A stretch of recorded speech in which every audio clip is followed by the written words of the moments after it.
Hey, what's up guys, this is Tristan here, and a lot of people are either scared that they're gonna get scammed on eBay, or they're just not sure what to look for. So in this video, I'm gonna dive into that a little bit more and give some tips on how to, properly buy manga on eBay. So tip number one is to not buy manga without an actual picture of the thing you're buying on there. And this might seem like a pretty simple one, but it's actually pretty common on eBay. Something will just have a Google image and it won't have something that someone actually took, and that's kind of a problem. Because the majority of the time when it's just a Google image on there of the volume or a box set or whatever it may be, usually in those scenarios the seller doesn't even have the actual item. They just go on to Amazon or another site like that.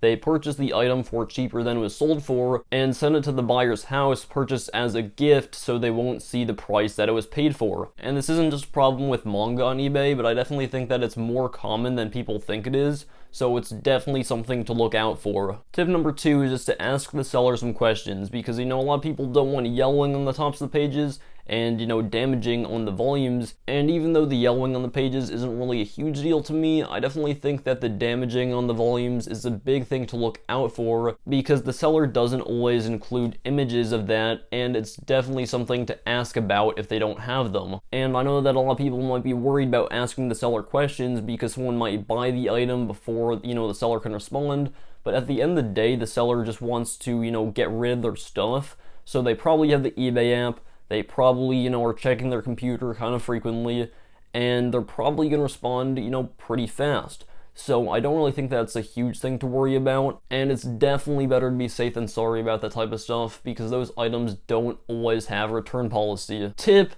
number three is pretty simple: buy stuff in bulk. I got some Dragon Ball stuff in bulk recently. I got 1 through 32 of Hunter x Hunter a while back on eBay. I got 1 through 48 of Naruto on eBay a long time ago, and I got, a few other things on eBay a while back, and it's just a much better price to get stuff in bulk than it is to buy individual volumes or just a few volumes, because I have both bought and sold stuff on eBay, and I can easily say that it's not really a fun process to sell stuff on eBay.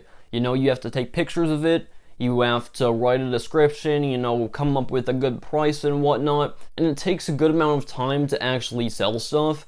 And I think most sellers, they would rather get a good chunk of money and just get rid of a bunch of stuff that they, don't really want, than, just sell like one or a few volumes and, go through that whole process and just make, a little bit of money at the end of the day. So yeah, definitely keep that in mind, because it's pretty important to know. Also, if you buy stuff in bulk, there's a much higher chance to get free shipping than if you were just to buy a few volumes, because, you're already paying a good sum of money, so a lot of, sellers will be like kind of nice about it and just toss in the shipping for free because you're already, paying a good amount. Tip number four. This one is quite the T-Dog sealed, secret tip here, so make sure no one is peeping around your shoulder, so make sure no one's hacking your computer, because this one's pretty big. Here it is. Tip number four is comparing prices.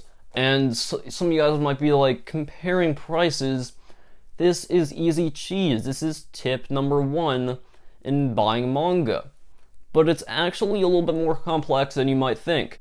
Some people will see like 10 volumes of One Piece on eBay for like $80, and they're like, hey, that's a really good price. But the thing is, you have to compare your prices. It's as simple as that.